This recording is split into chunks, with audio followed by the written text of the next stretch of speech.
우리 다 같이 한번 따라 하겠습니다. 따르려면 죽어야 합니다. 따르려면 죽어야 합니다. 우리는 종종 신앙을 이렇게 이해합니다. 예수님이 하나님의 아들이시다. 예수님이 나를 위해 십자가에 죽으시고 부활하셨다. 이 사실을 알고 고백하는 것은 매우 중요합니다. 이것은 기독교의 핵심 진리입니다. 자, 그런데 문제는 이 사실을 머리로 동의하는 것 자체가 믿음이라고 생각하는 것입니다. 많은 사람들은 이렇게 생각합니다. 나는 예수님을 믿어. 왜냐하면 예수님이 하나님의 아들이라는 것을 믿기 때문이야. 여러분, 성경이 말하는 믿음은 단순한 지식의 동의에서 멈추지 않습니다. 믿음은 생각의 동의가 아니라 궁극적으로는 삶의 방향을 바꾸는 결단입니다. 그래서 예수님은 사람들을 부르실 때에 이렇게 말씀하셨습니다. 누가복음 9장 23절 우리 보겠습니다. 다 같이 읽겠습니다. 또 무리에게 이르시되 아무든지 나를 따라오려거든 자기를 부인하고 날마다 제 십자가를 지고 나를 따를 것이니라. 예수님이 제자를 부르실 때에 나를 이해하라 이렇게 말씀하지 않으셨습니다. 나를 인정하라 이렇게도 말씀하지 않으셨습니다. 예수님은 제자들을 부르실 때에 뭐라고 말씀하냐 하면 나를 따르라 말씀하셨습니다. 갈릴리 바닷가에서 어부였던 베드로에게도, 세관에 앉아있던 세리 마태에게도, 그리고 이름 없는 갈릴리 사람들에게도 예수님은 동일하게 말씀하셨습니다. 나를 따르라. 우리는 여기서 중요한 사실을 발견합니다.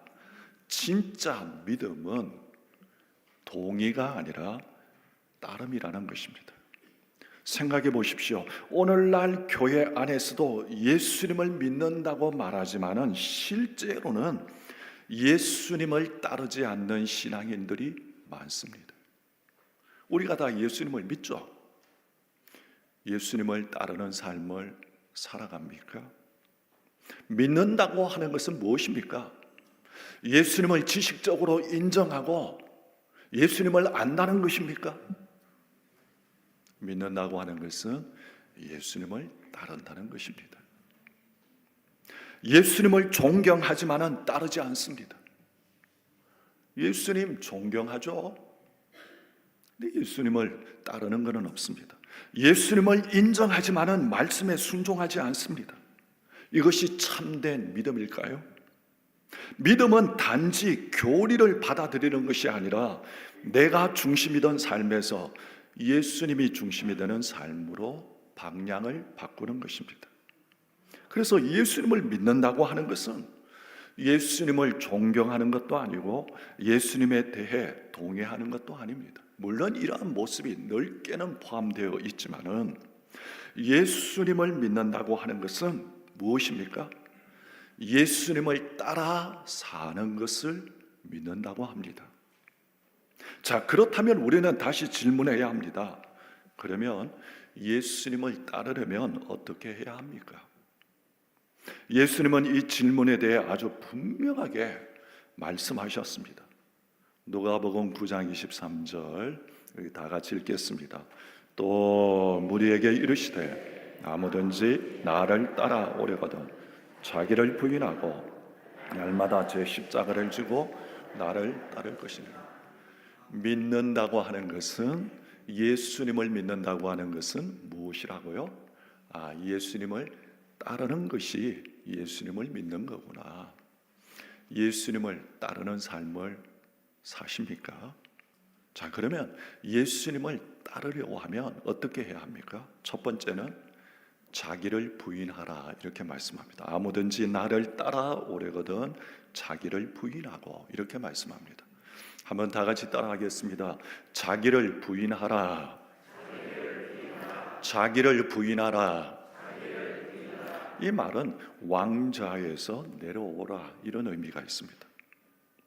예수님을 따르는 삶의 출발점은 능력이 아닙니다. 열심도 아니고 지식도 아닙니다. 자기를 부인하는 것입니다. 예수님을 따르는 데 있어서 가장 큰 장애물은 무엇일까요? 세상이 아닙니다. 바로 나 자신입니다. 그래서 우리는 이렇게 말할 수 있습니다. 예수님을 따르기 어려운 이유는 길이 어려워서가 아니라 내가 내려오지 않기 때문이다. 예수님을 따르기 위해서는 자기를 부인해야 합니다. 자기 부인이라고 하는 것은 헬라어로 의미는 완전히 거절하다, 관계를 끊다 이런 뜻이 있습니다. 이 말은 자기 자신을 미워하라는 말은 아닙니다. 먼저 오해를 풀어야 합니다. 자기 부인은 자존감을 없애라는 말은 아닙니다. 하나님은 우리를 하나님의 형상으로 창조하셨습니다. 그래서 자기를 미워하거나 무가치하게 여기라는 뜻이 아닙니다. 또한 자기 부인은 개성을 없애라는 말도 아닙니다. 성경에 보면 베드로는 여전히 베드로였고 바울은 여전히 바울이었습니다. 하나님은 우리의 성격과 우리의 개성들을 사용하십니다. 그러면 자기를 부인한다는 것은 무슨 의미일까요? 쉽게 이야기하면 자기를 부인하는 것은 예수님이 내 삶의 주인이십니다. 이걸 선언하는 것입니다. 나 중심에서 예수 그리스도의 중심으로 주권이 이동하는 것. 여러분, 우리의 본능은 이것입니다. 나의 본능은 내가 하고 싶은 대로 살겠다. 이 본성입니다. 내가 결정하겠다. 내가 중심이다. 이것이 우리의 삶의 본능입니다. 그러나 예수님을 따르게 되는 것은 삶의 중심이 바뀌는 것입니다. 내가 중심이 아니라 예수님이 중심이 되는 것입니다. 우리의 마음 속에는 각자 보이지 않는 마음의 왕좌가 하나 있습니다. 그 왕좌에는 반드시 무엇인가는 앉아 있습니다. 여러분의 마음의 중심에 여러분을 주장하고 다스리는 그것. 어떤 사람은 돈이 왕좌에 앉아 있습니다. 돈이 그 사람의 주인 되어 있습니다. 어떤 사람은 자존심과 욕망이 왕좌에 앉아 있습니다. 어떤 사람은 성공이 왕좌에 앉아 있습니다. 대부분 사람, 그러면 이걸 총칭해서 뭐냐 하면 대부분 사람에게 그 왕좌에 앉아 있는 존재는 뭐냐 하면 한마디로 이야기하면 자기 자신입니다. 그래서 사람들은 말합니다. 내 인생은 내가 결정한다. 내 인생은 내가 책임진다. 내가 주인이다. 여러분, 이 좋은 말 같죠? 그런데 예수님은 뭐라고 말씀하십니까? 나를 따르라. 그렇게 말씀합니다. 자, 그러면 여기서 문제가 생깁니다. 왕좌는 하나인데 왕은 둘이 될 수 없습니다. 그래서 예수님을 따르려면 먼저 해야 할 일이 있습니다. 내가 왕좌에서 내려오는 것입니다. 이것이 무엇입니까? 바로 자기 부인입니다. 나를 부인하는 것입니다. 자기를 부인한다고 하는 것은 자기를 미워하는 것이 아니라 왕좌에서 내려오는 것입니다. 그리고 그 자리에 예수님을 모시는 것입니다. 인간의 가장 큰 문제는 환경이 아닙니다. 자기 중심성입니다. 자아입니다. 그래서 사람들은 누구나 인정받고 싶어하는 욕구가 있습니다. 본능적인 욕구가 있습니다. 내가 옳다고 주장하고 내가 중심이 되고 싶어하는 그런 욕구를 가지고 있습니다. 그런데 예수님은 나를 따르려거든 자기를 부인하고 이렇게 말씀합니다. 자기를 부인해야 한다고 말씀합니다. 자기 부인은 구체적으로 이렇게 나타납니다. 내가 옳다고 생각하는 것보다 주님이 옳다고 하신 것을 따르는 것입니다. 내가 하고 싶은 것이 있어도 주님이 아니다 하시면 멈추는 것입니다. 내가 원하는 길보다 주님이 원하시는 길을 선택하는 것입니다. 자신의 편안함보다 자신의 이익과 자신의 평판보다, 자신의 안전보다 주님의 뜻을 먼저 선택하는 것입니다. 사람의 인정이 아니라 궁극적으로 하나님의 기쁨을 선택하는 것입니다. 세상은 말합니다. 너 인생은 너의 것이다. 너 마음대로 너가 원하는 기쁜 대로 살아가라. 너가 주인이라고 말합니다. 그러나 신앙의 출발은 예수님이 내 삶의 주인입니다. 이 고백에서 신앙의 출발이 시작됩니다. 초대교회 성도들이 세례를 받을 때에 반드시 받았던 질문이 있습니다. 예수 그리스도를 당신의 주로, 주님으로 고백하십니까? 이 질문이었습니다. 이 질문은 단순한 종교적 질문이 아니었습니다. 그 당시 로마 제국에서는 이렇게 고백해야 했습니다. 로마 황제 가이사가 나의 주님입니다. 로마 시민들은 이걸 고백해야 했습니다. 그런데 예수 믿는 그리스도인들은 뭐라고 말합니까? 예수님이 나의 주님이십니다. 이 고백 때문에 그들은 직장을 잃기도 하고 재산을 잃기도 하고 심지어는 생명을 잃기도 했습니다. 그럼에도 그들은 말했습니다. 나는 내 인생의 주인이 아니다. 예수님이 내 인생의 주인입니다. 이것이 자기를 부인하는 믿음입니다. 자기를 부인한다고 하는 것은 나를 없애는 것이 아니라 나를 십자가 아래 두는 것입니다. 그리고 그 목적은 예수님을 따르는 것입니다. 예수님도 겟세마네 동산에서 이렇게 기도하셨습니다.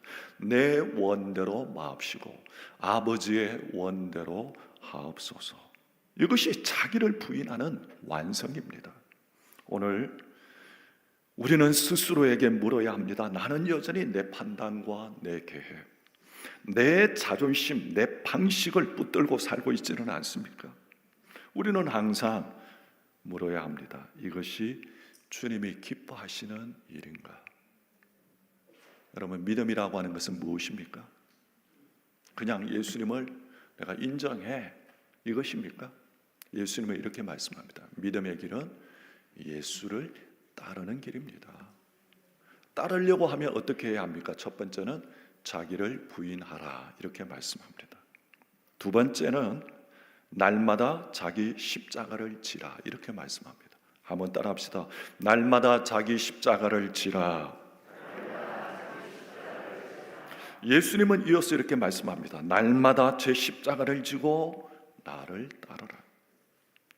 오늘날 우리는 십자가를 너무 쉽게 생각합니다. 목걸이 장식처럼 생각하기도 하고 교회의 상징처럼 생각하기도 합니다. 그러나 예수님 당시의 십자가는 아름다운 상징이 아니라 처형 도구였습니다. 끔찍한 도구였습니다. 십자가는 로마 제국이 사용하던 가장 잔혹한 사형 방법이었습니다.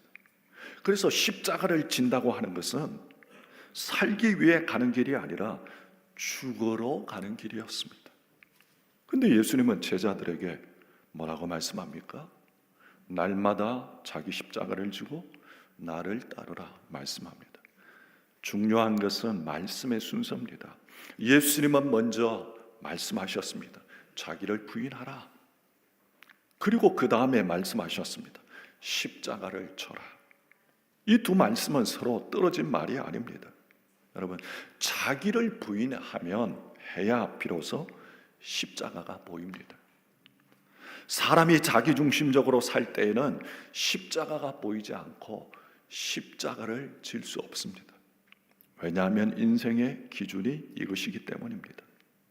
자기중심으로 사는 인생들, 편한 길이 좋은 거요, 이렇게 말하고 손해보는 일은 하지 않습니다. 내가 왕이고 내가 주인인데 왜 손해봅니까? 내가 행복한 것이 가장 중요하다고 고백합니다. 이것이 이 세상 사람들의 삶의 모습입니다. 이것이 곧 자기가 주인인 삶이죠.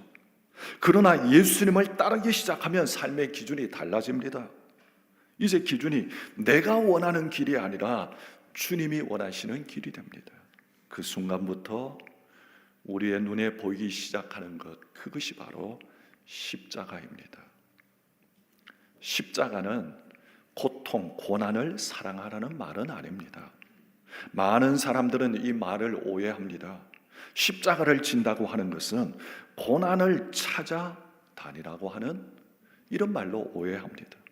고통을 즐기라고 하는 말도 아닙니다. 십자가의 의미는 바로 이것입니다. 하나님의 뜻을 위해 내 뜻을 내려놓는 그 순간이 바로 십자가입니다. 예를 들면 이런 것입니다.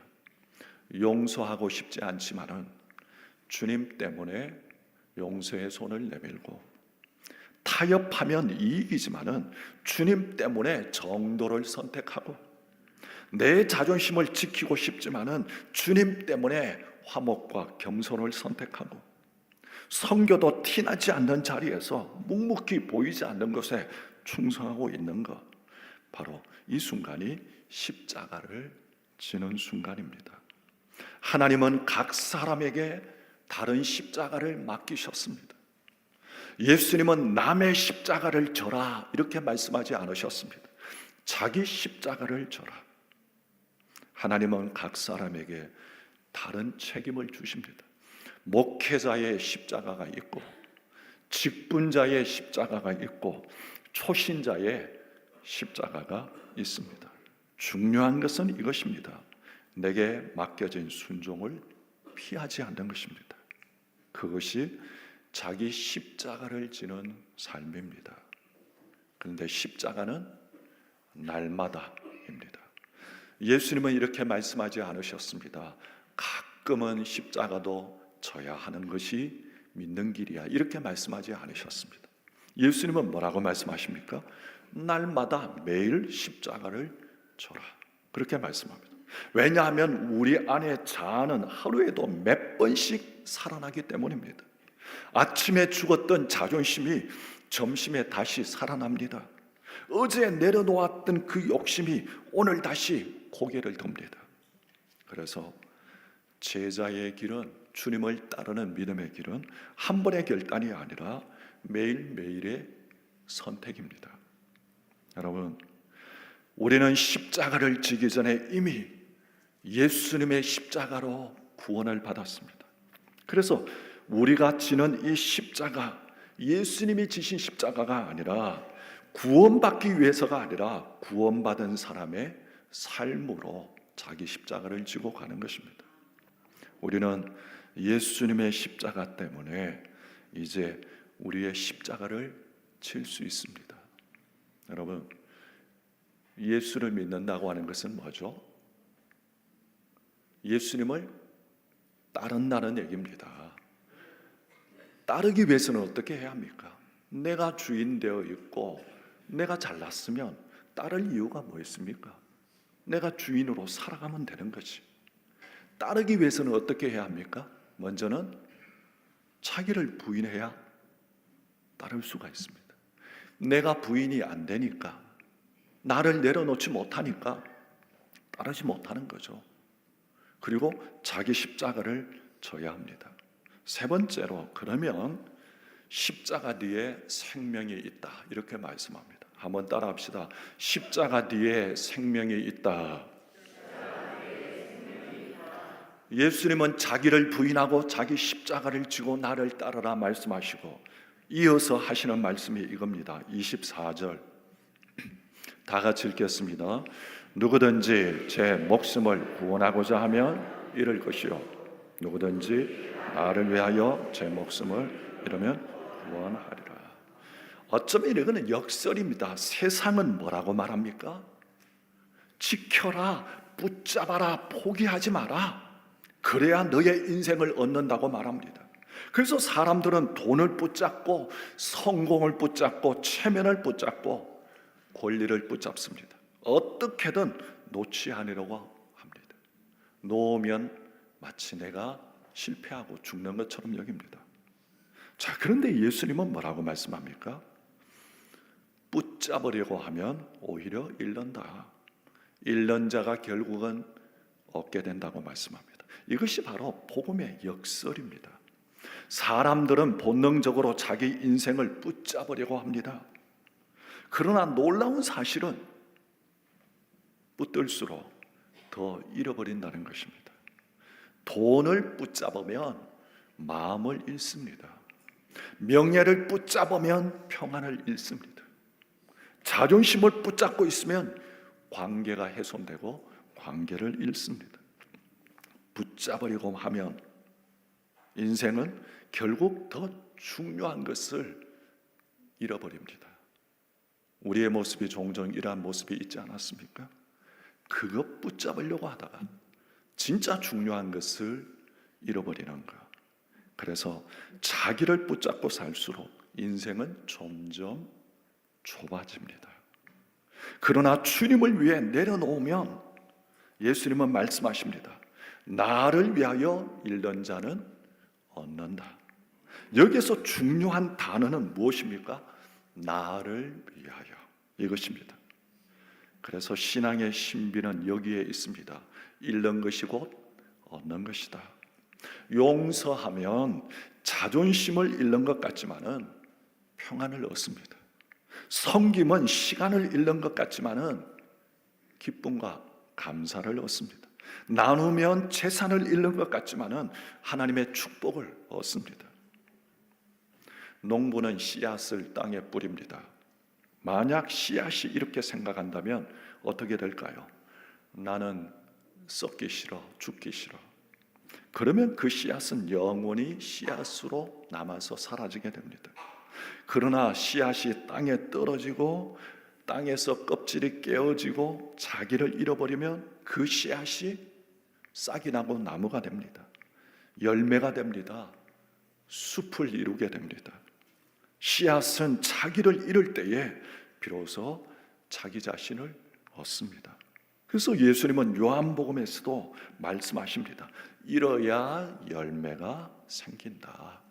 요한복음 12장 24절 우리 다 같이 읽겠습니다. 내가 진실로 진실로 너에게 이르노니 한 알의 밀이 땅에 떨어져 죽지 아니하며 한 알 그대로 있고 죽으면 많은 열매가 맺느니라. 아멘. 죽어야지만이 열매를 맺을 수가 있습니다. 근데 요는 내가 죽기보다 힘듭니다. 그러니까 따르는 것이 힘든 거죠. 죽으면 따르는데. 여러분, 이것이 무슨 길이냐면 십자가의 길입니다. 예수님께서 말씀하십니다. 자기를 부인하라. 자기 십자가를 지라. 왜냐하면 이 길이 결국 생명의 길이기 때문입니다. 예수님 자신이 바로 그 길을 걸으셨습니다. 십자가는 겉으로 보면 패배처럼 보입니다. 그러나 실제로는 승리의 길이었습니다. 예수님의 십자가가 그랬습니다. 예수님은 십자가에서 생명을 잃었습니다. 그러나 세상을 구원하셨습니다. 죽음 뒤에 부활이 있었고 십자가 뒤에 영광이 있었습니다. 그래서 예수님은 말씀하십니다. 너희도 이 길을 걸어라. 믿음의 길은 이 길을 걷는 것이다. 자기를 붙잡고 사는 인생은 결국은 잃게 됩니다. 그러나 자기를 내려놓고 주님을 위해 사는 사람은 진짜 생명을 얻게 됩니다. 사랑하는 성도 여러분, 예수님은 우리 인생에게 인생을 잃으라고 말씀하시는 것이 아닙니다. 오히려 진짜 인생을 얻는 길을 보여주시는 것입니다. 그래서 예수님이 말씀하십니다. 24절 한 번 더 읽겠습니다. 누구든지 제 목숨을 구원하고자 하면 잃을 것이요 누구든지 나를 위하여 제 목숨을 잃으면 구원하리라. 그래서 십자가는 인생을 잃는 것이 아니라 진짜 생명을 얻는 길입니다. 예수님의 십자가는 끝이 아니라 부활로 가는 통로였습니다. 결국은 자기만을 붙잡고 있으면 잃습니다. 그러나 주님께 맡기면 얻습니다.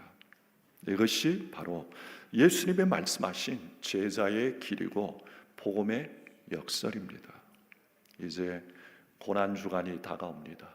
예수님이 십자가 지신 고난의 그 길을 가시는 그 주간 부활절을 우리가 앞두고 있습니다. 오늘 우리에게 이 말씀을 통해서 예수님은 인생을 잃으라고 말씀하시는 것이 아니라 진짜 인생을 얻으라고 말씀하고 계시는 것입니다. 여러분, 따르려면 죽어야 합니다. 죽지 못하기 때문에, 내가 주인이게 되기 때문에 따르지 못하는 거죠. 나를 내려놓고 자기를 부인해야 주님을 따를 수가 있습니다. 한번 다 같이 따라합시다. 따르려면 죽어야 합니다. 기도하겠습니다.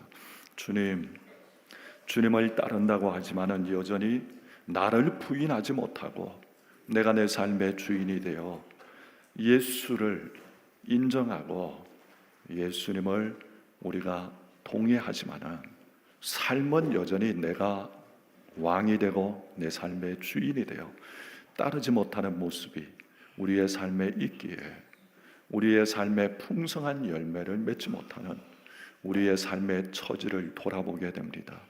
예수님이 십자가 지시기 위해서 그 길을 가신 고난, 그 십자가의 고난을 생각하며 주님을 따르기 위해서 주님이 십자가의 길을 가셨듯이 나를 부인하고 자기 십자가를 지고 믿음의 여정을 아름답게 주님을 따라가는 우리의 삶, 매일매일의 삶이 되게 하여 주셔서 주님이 이끄시는 그 놀라운 은혜의 길로 풍성한 열매를 맺는 우리의 삶이 되게 하여 주시옵소서. 예수님의 이름으로 기도합니다. 아멘.